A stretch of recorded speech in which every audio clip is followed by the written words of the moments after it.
5, 4, 3, 2, 1. Boop. No camera. How you going?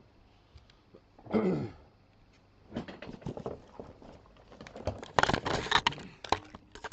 there it is.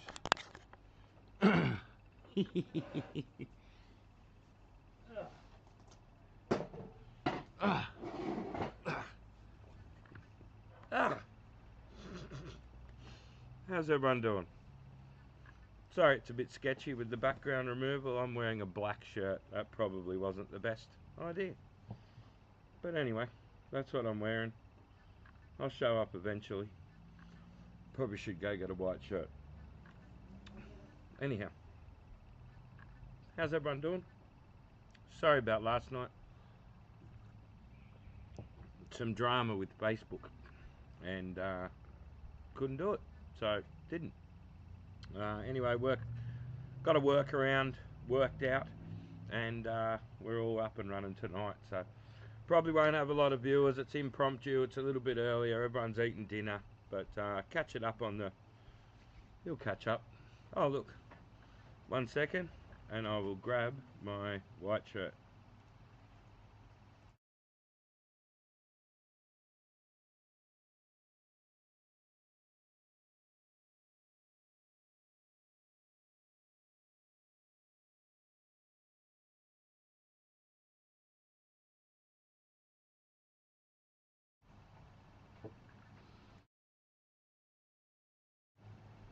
That's better. Sorry about that. Can you see the screen? You can see me looking at myself in the screen. Anyhow, I'll take them off. How's everyone going? Don't know if there's any comments. Let's have a quick look. Oh, there is. Awesome. G'day, Johnny, Rod, Benny, Dean. Thanks for joining me. I appreciate it. So tonight, going to review my Palmerville trip, and as was seen by a post I made earlier in the week, there mightn't have been a lot of gold around, but a lot of fun was had, and the idea of the trip, anyway, I'll get into it when I get into it. It won't be long. We'll get straight into it pretty much. Metal Detecting World Championship. I want to let you guys go and watch your Saturday night sport. There's a lot on, and I want to go do that as well. So that's why I thought I'll just make a cup of tea, bang the live out. Got the workaround sorted. I nearly did it at lunchtime, but anyway, I didn't. Here we are at whatever time it is. So, hey Les, how you going, buddy? Oh, up the Atherton Tablelands. I was up that way. I went through the Atherton Tablelands just the other day. Lovely place. Actually, a really lovely place. My wife and I were both very, very impressed with it. So, I can't turn the sound up my end, Tony. You'll have to turn your volume up your end, mate. Sorry. I'm talking a bit quieter. But anyway, I'm out the back, so let's rock into it. Palmer River, MDWC news, and then we'll go watch some sport. Oh, I've also got, where is it? Oh, I've got my phone over there. I've got a little camera, so when I do the Palmer thing, I'll show you exactly where I went and all that sort of thing, so you'll know, oh, well, where I went, the effort we put in, and that sort of thing. The photos that I've got don't really tell the full story about the track and what we went through, but anyway, the mechanic will give me the bill next week, so rightio, we'll see how this goes. I haven't done this one before, so this is the Palmer, and I will talk you through. This is a selection of photos and a couple of short videos. I'll talk you through each photo, and then we'll explain what happened and what went down. So pretty cool place. So here we go. Gonna have to get that up there. There you go. Hopefully you can see that as well. So we're starting with when we stayed at Fletcher Creek. Oh, there it is. I can see it on the feed, so it's working. That's fantastic. That's exactly what I wanted. So this was a little visitor we had at Fletcher Creek. G'day, Matty. How you going, bud? Deb, hey, bud. Hey, mate. Looking forward to catching up at Lanakuri. That's not far away. So this little guy, not sure what sort of creature it is. About the size of like a smallish Jack Russell. Anyway, we set up camp, turned the lights on, and out he came and said g'day. Pretty cool little dude. So that was one of the... This video didn't come out as well as I like. This is Fletcher Creek, waking up for day 2 of travels. So we'd driven, I don't know, 7 or 8 hours day 1. And we were up early, ready to head off again.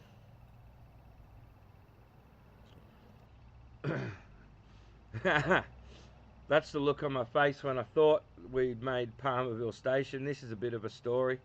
So, bit of a smug looking look on my face in these photos. And this is us when we got to, what we did was, I'm going to just flip you over to the, oh, I don't need to, I'm up there. We'll just leave this photo up. What I did was set my sat-nav to Palmerville Station, not Palmerville Campground. So we ended up going in through Chillago and in a few hundred k's of dirt road. It was an absolute goat track heading in. That sign you can see right there in the photo is the back gate of Palmerville. So not far past there is the airstrip, the original homestead, a pretty big cattle operation. You drive past that down to a pretty epic river crossing where my trailer was actually underwater for a period of time. So we came in the back way, and what was radical about that was we had 200, that's correct, 200 BMW motorbikes coming straight at us flat out. Now, I'm not going to be kind here, they were lunatics. To the, like I would say, out of the 200, 180 of them were just mad. The way they were riding, I nearly wore one on my bull bar. We put a call out on the radio for them to slow down. They didn't. They wouldn't get off the track. It was 2 lanes of 2 tyre tracks, and the BMW motorbike trail bikes, believe it or not, wanted one of them. So it was a pretty hectic time getting to this sign. And when we got to this sign, we actually thought we were only about an hour or so away from camp. And it turns out we got in about 8 o'clock that night. We were a lot longer than an hour away once you enter the back gate. It's still a long way. It's about 80 kilometres and a little bit further if you do a circle through round Maytown. So anyway, on with the photos. So here we are again at the back gate. The 3 boys that were with me. So that's me with the green hat, Ash with the pink hat, and Phil from Safala Gold with the blue hat at the front there. They're the pump hats with the raised up ears. We had a bit of fun with those. So there we are, pretty pumped. There's the wife and I at the gate. Again, pretty happy at this stage, not knowing we were still hours away from camp. So we had a cruise around. We ended up down at Maytown, so that's the survey peg from Maytown. So I stood there, and surprising when we saw a map of Maytown and what went on there. Hey Jason, Dylan, how you going, buddy? When we went to Maytown, there's not much there. There's a few sticks sticking out of the ground. A heap of really, really well aligned plaques and things like that to mark out all these places, which is really, really cool. So that was really awesome. We had a look through Maytown, the post office sign there, and that was in front of what's left. It is heritage listed, so I really, really wanted to have a coin detect there, but you're not allowed, so I didn't. And then into some pictures of the Palmer River itself. So we're at the campground. Now I'll show you all this in a second on my phone. I'll break out the Trilobite app and show you the routes that we took and all that sort of thing. But just for the time being, this is just some general images of where we went detecting and the type of country that we were looking at. So some of it was very grassy, some of it was still reasonably greenish. I know it doesn't look it, but the fires had trouble sort of taking hold, and not all of it was burnt. It's very steep country in some places, and I'm not sure if you can see my mouse pointer or not. Oh yeah, you can. So as you can see, there's quite quartzy ground, and it's just the right looking ground pretty much everywhere you go, which can be half the problem. This is a photo taken from above Big Barra Dam. Looking back again, looking at my mouse pointer, I'll do a few circles. The campground itself is kind of back, just behind this where it's sun and goes to shade.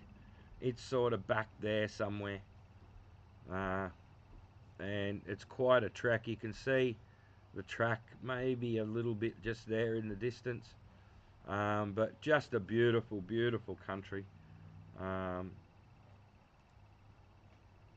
this bit here you can see is burnt out, and just hills and hills for miles. When we went in a bit further, we found this area, and I'll show you this in a bit more detail. This is a panorama picture, so why it looks a bit weird, but as you can see, it just looks like the moon. It's absolutely unbelievable. It's highly volcanic, really volcanic. It looks ridiculous, to be honest, and you'll see in this next photo what I'm talking about. This is a close-up of some of the ground in that peninsula.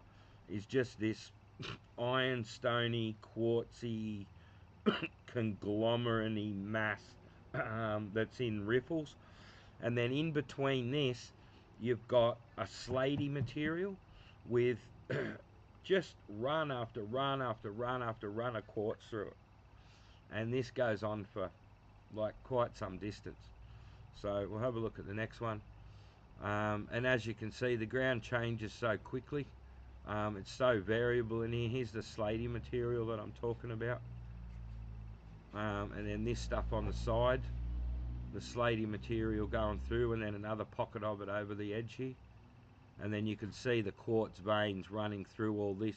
All this is on a massive inside bend, and all this stuff flows down into a creek, and there was good water in the creek too.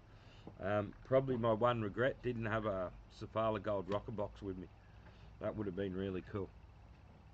So again, here's another look at some of that conglomerate stuff leading up onto the hills here. And up here, I managed to find, well, I'm not the first to find it. There was a campsite up here that had a few detector holes in it. And I'll show you a couple of the bits and pieces that we got from the campsite just up from there. Oh, speak of the devils, here they are now. So here's some of the bits and pieces. What I was really happy with, I went back to the car. I was using a pulse induction machine. I went back to the car and got my VLF, my trusty Deus 2 out, and started picking out some non-ferrous, because there was just a billion targets in this area, and got myself a 6 pennyweight gold weight. I'll show you that in a minute. There's a couple of the buttons, Chinese coin in 2 halves that were about a metre apart, so that sort of took a bit of work. And then these, I'll show you these two on camera. 1, 2, 3, 4. I've probably got a couple more here next to me. Fake gold nuggets. They're literally blobs of lead that look like gold nuggets. And then I've got this, see this one just here where the hand is? This one here is just literally, it looks like a tube of lead, and someone's just cut a piece off it. And I just have no idea what's going on with that. None at all. And these nuggets, every single, and they're nuggets of lead, every single one of those was a heart stopper. And there's a fork which I straightened up, washed up, and chucked into the kit. So anyway, that's a cool thing. Next photo I really like. This is a bowerbird's nest I found out in the bush. So I was just walking along, there it was. And what caught my eye was, look, all these shells, these white shells, and sort of this, it's taken a liking to this shape or coloured rock. Some little bits of green glass, some bits and pieces that he's gathered up around the place. and made quite the nest out of it. So I thought that was pretty cool. Just some of the things you see when you're cruising around, having a look, you know. Yeah, you're probably right, mate. So tourist nuggets, unbelievable, man. So anyway, like I said, every one of them was a heart stopper. I'll show you those a little bit more in a minute, in a sec. There's something in this picture. I don't know if anyone wants to have a guess. By the time you guess, I'll probably have told you, so don't bother. The reason I took this photo was this marking on the tree. In a lot of the literature you read about blazed trees and that's how they marked, like where the road engineer wanted the road, he blazed the tree so that the guys coming behind knew where to put it. Marking claims, trying to find their way back, and then going along through the bush, found that. It's a tree that's clearly been marked. And I just thought that was, you know, highly interesting, so I took a photo. Why not? A lot of the time you got your head down detecting, so photos I probably should have taken. I didn't, because I was detecting. That's what I was kind of there for. So anyway, some more scenic shots. That's one of my favourite ones. Looking into what looks like some changing weather. And there was just a tiny little shower in that just kept the dust down at camp, really. We didn't see it out where we were. This is some of the ground after the burn. Again, this is a panorama view of one of the areas I detected. Probably doesn't do it justice. The next one is a video. I'll just go to that actually because it actually looks a bit better. This is a video of that same area that I walked. Now I walked up a hill that, well, look, I come from the bottom down over there, and as I come up, the thing just kept saddling up and up and up and up, and up we went, and dig holes all over the place. So I thought there was a good chance at a bit of gold in amongst there. We'll play that one again. So I actually came up from down the back here somewhere. Hang on, pause. I come up from sort of down the back here, and then I was heading up to the top. So I worked my way right along through this area, through here, did around the top of this gully here, ended up going up around, all right around through here, up over the ridge and up and around. And you'll see that in a second. So again, some burnt ground, and this is one of the patches that I found. There was probably about 30 of these patches up there where someone had obviously found something. I don't know what, but yeah, flat, Todd. I don't know if there is such a thing. The flat bits were the hills when you were driving into them. It was just mental stuff.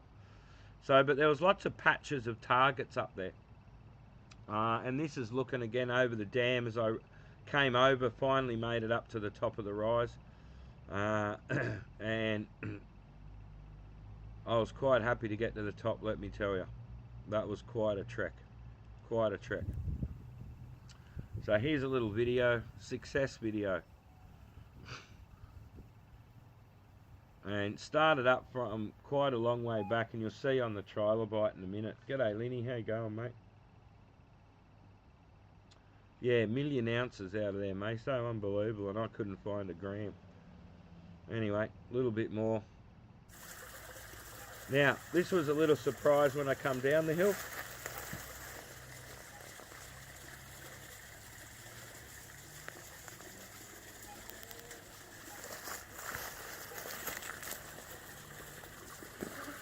You stumble upon these little wonders. So a lovely little waterfall going into a deep pool, and at this point I was out of water and I was hot as hell, and I came very, very close to getting in there. Wasn't the only one of these I found. I found another one right over the back that I didn't take any photos of because I just sat there for about 10 minutes and kind of enjoyed being there.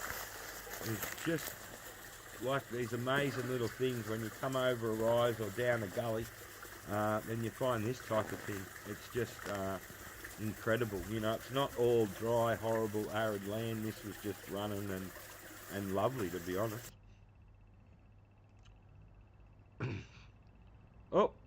There's a Palmerville lettuce. So my wife had, and this here's a travel tip from my wife. Well, she's not giving it to you, I am, but she did it. We grew some lettuces in the garden, then plucked them out of the ground with dirt balls attached. Put them in plastic bag, took them up the Palmer and ate fresh lettuce for 10 days. So you just water them, keep them in the bag, grow them like lettuces. Worked really good. So we had one left when we left, so I planted it there. And there was a group of wild horses, so they'll probably end up eating that. I gave it to Lee. Oh, my wife unplanted it and took it down to Lone Star Camp, and it's in the garden there at Lee, so enjoy. So a little photo from inside the trailer, looking out. And the Palmerville campground sign, that's the one you're looking for. That means you're there. Not that big one up the back that we saw. There's the battered vehicle and gear. Dropped it in a couple of big holes. Literally beat that thing to death. The track out there is immense. I'll talk about that in a second. So there's some photos of us as we were pulling out. And this was just a few hours before I had the brilliant idea of Googling hot springs. And we ended up at Inota Springs, which Inot Springs. So if you're coming back, it's the perfect one-day drive from Palmerville Station Campgrounds to Inot Hot Springs. And let me tell you, that's a wonderful place to be. The river's hot. It's weird. There's the dashboard, oil light on. The D-Max absolutely copped a beating on this trip. 3,154.7 kilometres at 16.1 litres per 100 kilometres. Towing a trailer for a lot of that. Average Ks, average 56 kilometres an hour. And the car was running for 56 hours and 22 minutes, which is a long time. We did a lot of four-wheel driving over that time. It was a hectic trip.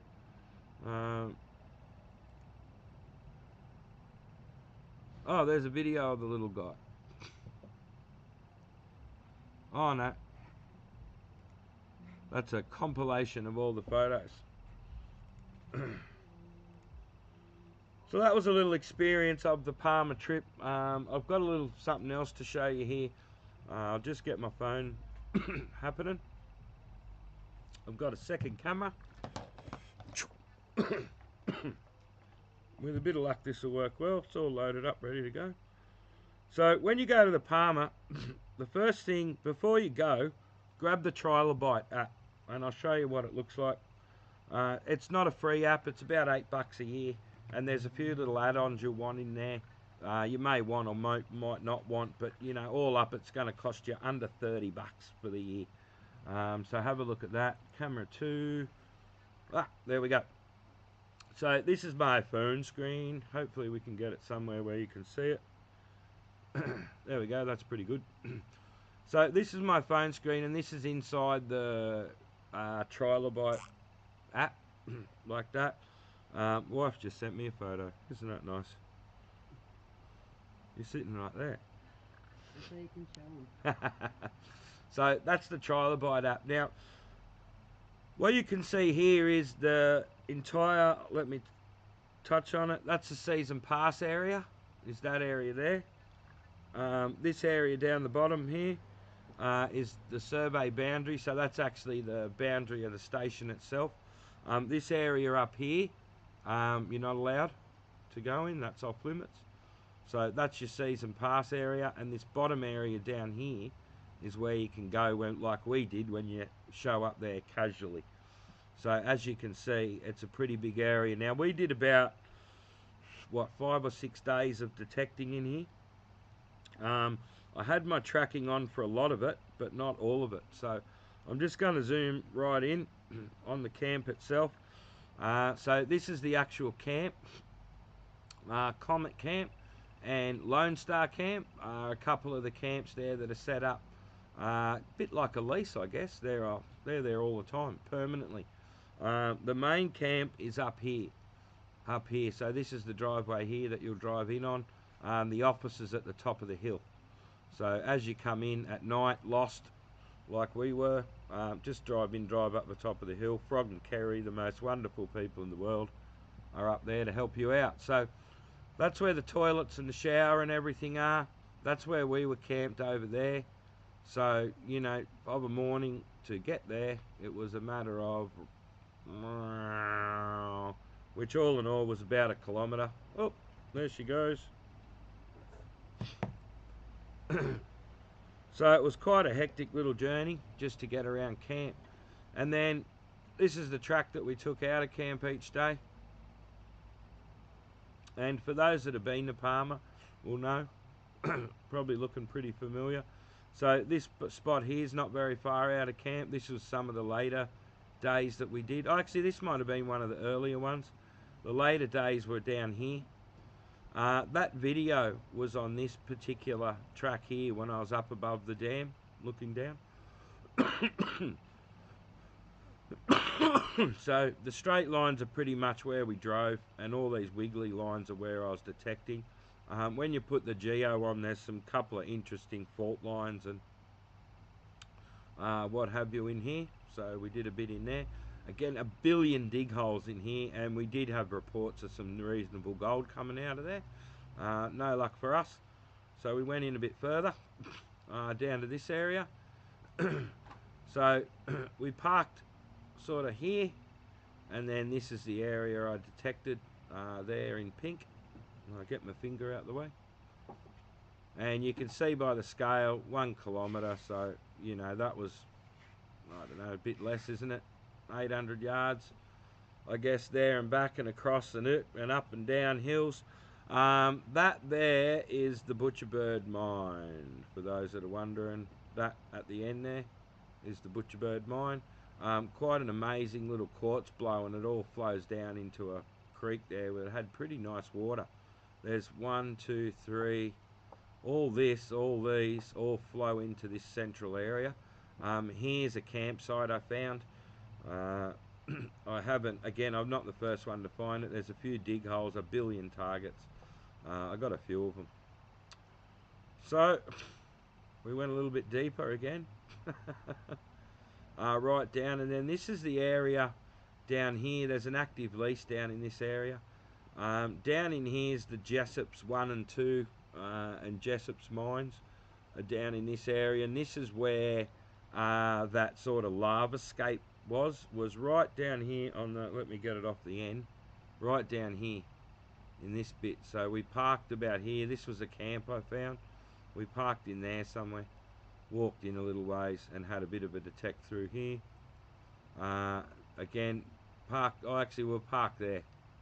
Went down, had a detect through there, and then another one over here. And that's where I found that beautiful little gully. If you're in the area, and this map's familiar, just in there is proper amazing and well worth just going in there for the look. And when you look over this ridge, it's almost a cliff off into, and that's the active lease area in there. So this is the Trilobite app, and as you can see, you can track your journeys. But what I wanted to point out was in 6 days of backwards and forwards, to get from the camp up here to this point down here in my MY21 D-Max with lifted and big tyres and all the toys on it, and I thought a reasonably capable 4-wheel drive, I kicked it to pieces, including getting stuck on a hill that I wasn't sure we were going to get up, but we did, and dropping it into a hole that I was saved by some pretty decent steel bash plates, and a little bit of forward momentum that lifted us out. This terrain up here is absolutely vehicle killing, and that was the biggest lesson I learned. Was some of the areas that I'd researched to go detecting were down in this, more down in here. But to get down there is literally a 2-day mission. And that's the truth, that's not piking it. for those that have been there will know, a lot of people head out of camp and go up in this area here as well. Most of these dams have decent sized barra in them that you're free to catch, and they're pretty good on the chew. But look, get this Trilobite app, because number one, it'll keep you off all the active leases, and then there's a couple of files on there that you can add on. Let me have a quick look.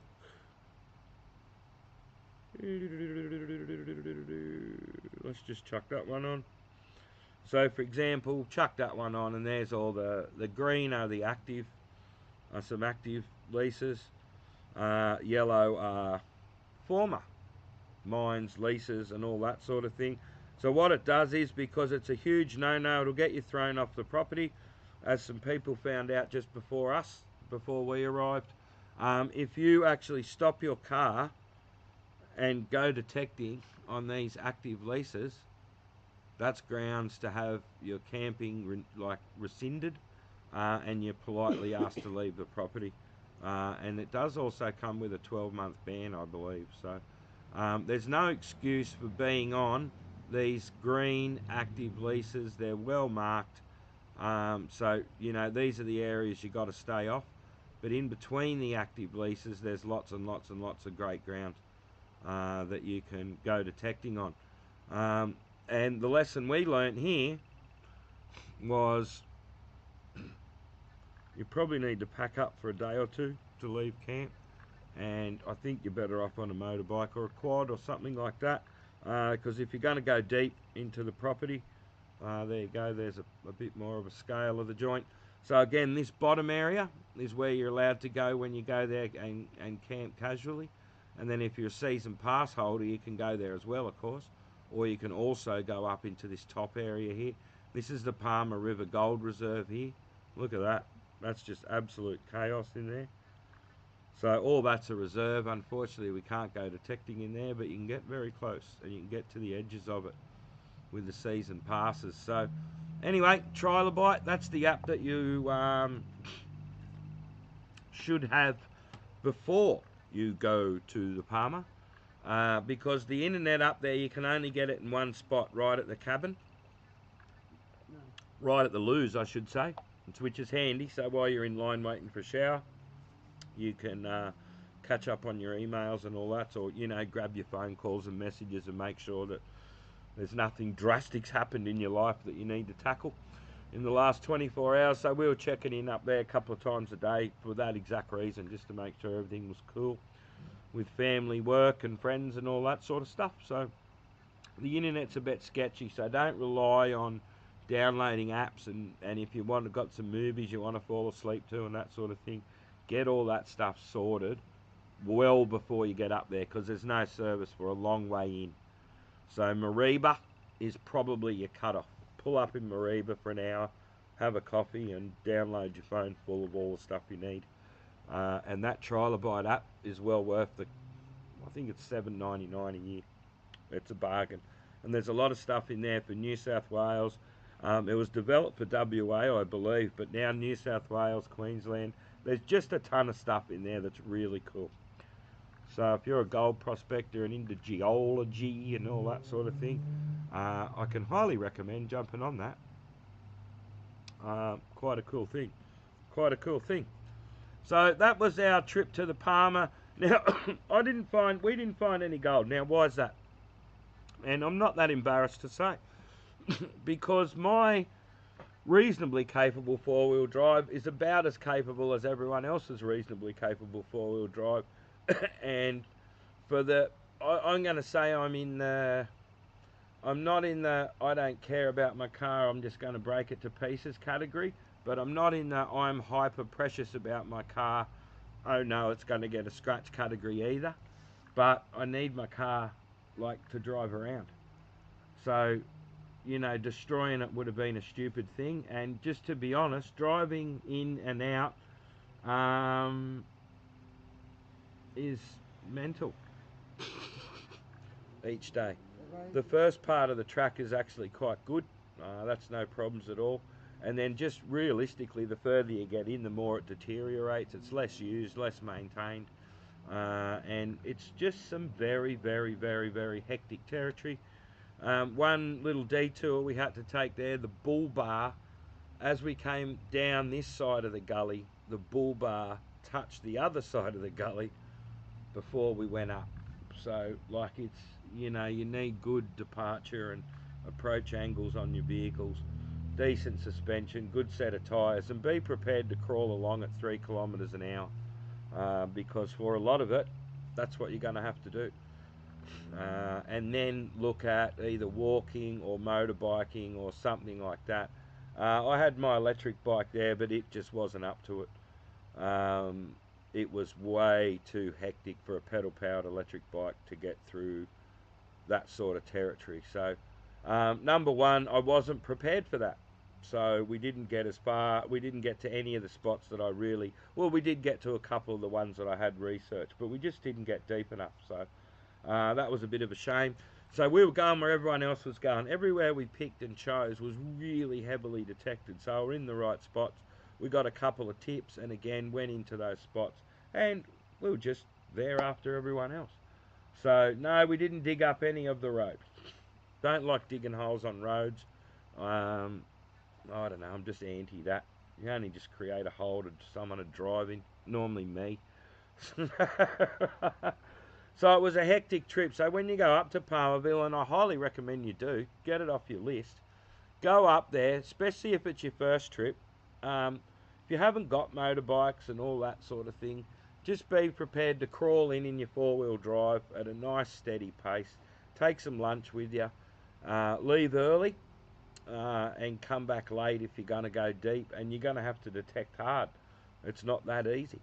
Now some people, the people that are finding gold up there, and this is the same Australia-wide, are the people that have done a trip or two up there before and have done all the recognitions, have learned all the lessons that I learned on my trip with Phil and Ash and my wife. You know, it was a really, really big learning experience, and it just wasn't what I was expecting at all. I knew it would be harsh country, but woo, that was hectic stuff.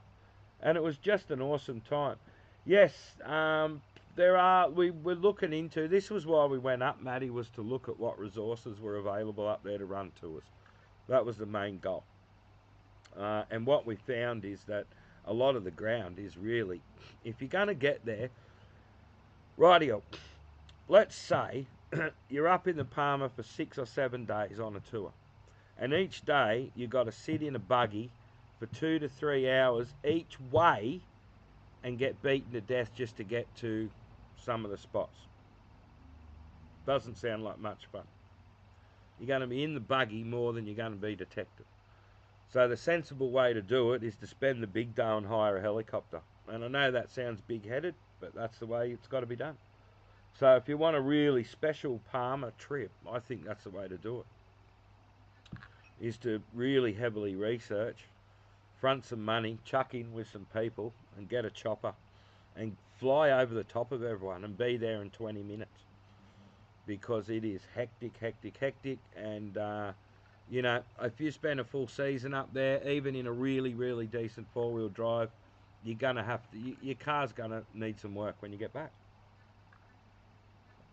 But that's what it's supposed to be. It's an adventure. If it was easy, everyone would be doing it. And when you read the books about the Palmer River, us getting beaten to death in highly capable diesel four-wheel drives, when, what, 150 years ago, they were getting beaten to death with highly capable horses. They wore massive horseshoes like that. Look at that chunk of horseshoe. So, you know, nothing new. Vehicles and horses and livestock and people suffering up there. Yeah, that's right, Gav. Hour to travel 12 k's easy. Easy. So, it's mental. Great fun though. I had a ball, really put the car to the test. And it's booked in Monday. I booked it in before I left. Like I said, the oil degraded from all the low work and all the hot, just in diff lockers in all the time. Dust. Low rain, dust and crud. And so here's another tip. Make sure your gear's sealed. my trailer sucked in dust like something that sucks in dust. Let's say a vacuum cleaner. And our life was dust while we were up there, so we ate it, we slept in it. We got rid of a lot of it because I did take the air blower. I was sort of ready for it. So there's a lot of dust and it's quite dry, so be ready to just enjoy the taste of dust. Just live it, eat it, breathe it, rub it on your face. Just like get into it, because dust will be a part of your life for pretty much the whole time you're there. So no use being scared of it. Yeah, Roomba. I've got a big Roomba. It drives around the highway sucking up the dust for everyone else. It was good for Ash and that behind me. They had no dust. Especially when the rock hit my water pump and dropped my 120 litres of water on the road. So that was very helpful for them. A rock or something hit so the water tank's there's a pump that goes up to a housing, and then that drags the water up into the pump and out the tap. Well, a rock hit that plastic housing, disintegrated it, hose fell off, came down, 120 litres of water that we had on board all over the road. Broke it at the pump. So that was great. When we got to the Palmer, we had that much water in the trailer, except for the bottled stuff we had. It wasn't a disaster. But they do have a filtered water source there out of the dam. So we drank dam water for a week. So it was, yeah, just an exciting trip. We probably weren't as prepared as we should have been for it. And that was my fault. I dragged everyone up there. And I did a bit of research and had a bit of a look, let me tell you. But when you get boots on the ground, and that's why we went up there, was to do that recce mission, get boots on the ground. And I'm telling you, the mission up there next year is going to be something on the next level. So we're looking forward to hopefully involving a lot of you folk in that, because it should be a lot of fun. Well, not should be, it will be. But it's going to take a lot of planning, a lot of logistics, and it's probably not going to be that cheap. So anyway, got to have a crack, eh? Anyhow, so Palmer River, you got to do it. You really do. It's just what a fantastic place. Even if you don't go up there and do the whole prospecting thing, just get up there and drive around for a few days a week, have a look around, go to the Palmer Roadhouse, have a massive hamburger, just have a look at that country. It is absolutely amazing. The water holes and dams and stuff that are up there are it's just on the next level. It really is a beautiful, beautiful, beautiful place, but it's also very, very, very, very harsh. So, alright, don't forget to jump over to the Palmerville 1873 Facebook page. Give them a like and a follow. Stay up to date, and there's some photos come up in the last week or so of some of the gold that does come out. We spoke to some people there that had found some lovely gold. It just wasn't our week for those reasons, plus others. But we had quality gear. We walked for kilometres. What do? What you do is you come back, you start taking notes, and you get ready for next year. So that's what we're doing. So I'm looking forward to that. Rightio, onward and upward. Metal Detecting World Championship. Rightio, things are hotting up. Major detector prize this year will be a Garrett Axiom pulse induction metal detector, valued at $7,385. Thank you very much to Garrett and Garrett Australia for that. They've also donated another heap of detectors. There'll be tons of merchandise from Garrett as well. So thanks you very much, Garrett. They've sort of jumped on board and they've become our major sponsor this year. So good on you, Garrett. Really appreciate the support over the years. Minelab Manicore up for grabs as well as an Equinox 900 and another range of Minelab detectors as well. So there's about 6 or 8 Minelab detectors up for grabs. A heap of XP detectors up for grabs as well. So XP being part of the championships, Garrett, XP, Minelab, all been there since the start. Noctar, we had them at the first one too, but we were kind of, I don't know, I think they were in our shop. But anyway, Noctar is going to show up this year, and that's fantastic. Ed, looking forward to seeing you there, man. Noctar detectors, they're going to have, it's quite a good swag of detectors there. There's about 6 or 8. So right across the board, we're looking at about 15 or 16 high quality metal detectors up for grabs at the Metal Detecting World Championships. as well as the $20,000 gold bar. So looking forward to giving all that stuff away. Well, the sponsors are coming in pretty heavy. Oh, yeah, nothing like a nice big chunk of gold. Look at that. Ooh. Hang on. There it is. That's a better look.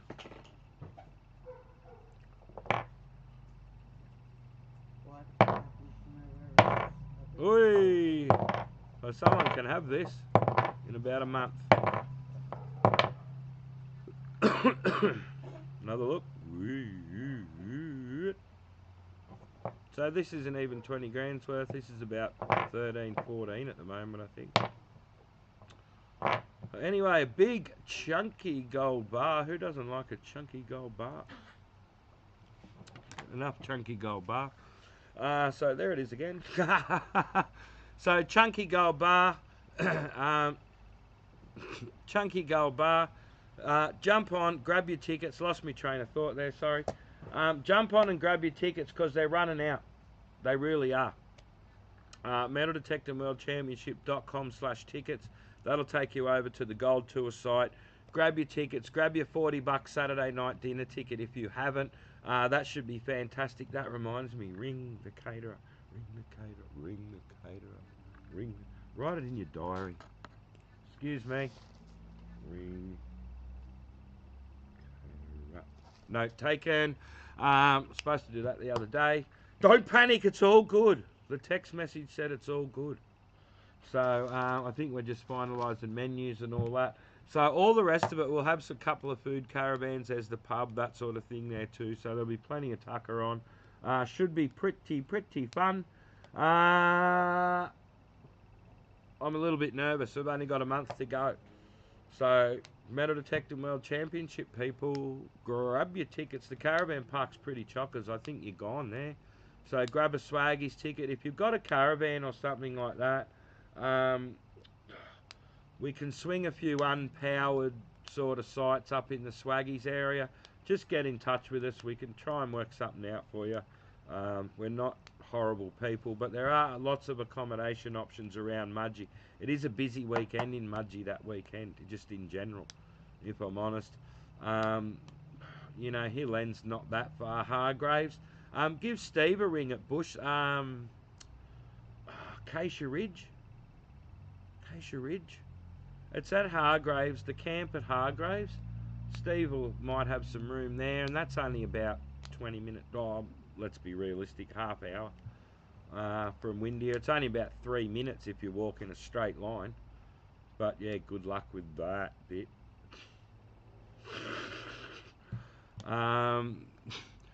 So grab your tickets. There's not many left. I'm actually pretty impressed with the ticket sales. So that's the new flag. Meso had that made up. It's a massive 3 meters, 3-meter flag. So I'm looking forward to like standing in front of that with heaps of smiling faces as they take home awesome bits and pieces, including things like gold bars. Oh, look.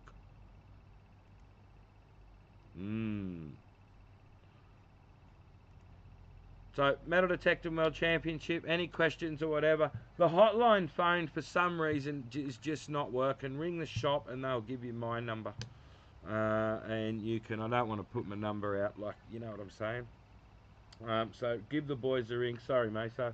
And they can give you my number if you've got any questions, comments, queries, or anything like that. I've had intermittent dramas with the hotline phone for the last 2 months, and I'm going to smash it with a pick tomorrow. So it will no longer be live for a short time whilst I replace it. Rightio. That's about all I've got for F&L on a Saturday. The Palmer trip, like I said, was just epic. And it really did sort of set us up. Well, now I've got to concentrate on the Metal Detecting World Championship. But what I've done is, since I've got back, we've really formulated a plan already for next year. So we know what we're missing, and we'll get up there next year and hopefully take a couple of people with us, because I'd like to make it a bit of an adventure. So, you know, think sort of August next year, and we'll see how we go. Because really up there, we did not live badly. We had fantastic food. We drank good wine. It was just a really good time. Really relaxing. Great for the soul. Great for the mental health. And to be honest, no phone service for a week. One of the best things that happened. Radio. So thanks very much, guys. Appreciate the patience with us not being on last night. To be honest, probably a slightly better show for it. I was a little bit tireder than I am tonight, so don't feel too bad tonight. So guys, thanks very much. Hope you sort of got a little bit out of that. So, and this, you know, don't just when you go to the Palmer have a plan. This is anywhere you go. Have a plan. And especially when you go somewhere new. And this goes back to my favourite tip for gold prospecting right across the board, no matter where you are in Australia, is once you go to a place that you know there's gold, just keep going back to the same spot and get to know it. And everywhere I travel, it doesn't matter if it's South Australia, Western Australia, Victoria, New South Wales, Queensland, and I'm only saying Tasmania because I haven't been there, the same story. The people that are on the same ground time after time after time after time are finding good gold. The tourists like me who are blowing into towns all around Australia for a week here, a week there, 3 days, 2 days, 1 day, have very, very little luck. In fact, it comes down to a lot of luck. And when you're relying on luck to find gold, you know, if your luck's not in, you know, and for people like me, my luck's never in when I'm looking for gold. So what you need to do is go back to those spots, get familiar with the ground, know what to do, how to cope with it, how to run your machine, what settings, what coils, what stuff you need to take with you to make sure you're comfortable and that you can put in the hard yards, because in some places that's just exactly what you're going to have to do, is put in the hard yards. So get prepared. When you find a town that you like, so if you're in Newcastle and you like going to Hill End, just keep going to Hill End, you'll find gold. You'll find gold. A customer sent me a photo of a 10.5 grammer that come off the Hill End Common within the last month. So there's still good gold on the Common. You've just got to know when or where to go and where not to go, more importantly. Rightio folks, enjoy your night, enjoy your sport. I think I'm going to choose soccer this evening. So go the Tillies for third. Woo! Thanks very much. I'm Cleggy for Aussie Detectorist. This has been FNL on a Saturday. Enjoy your evening. Thanks so much. And here's a last look at a gold bar before I go away. Bye.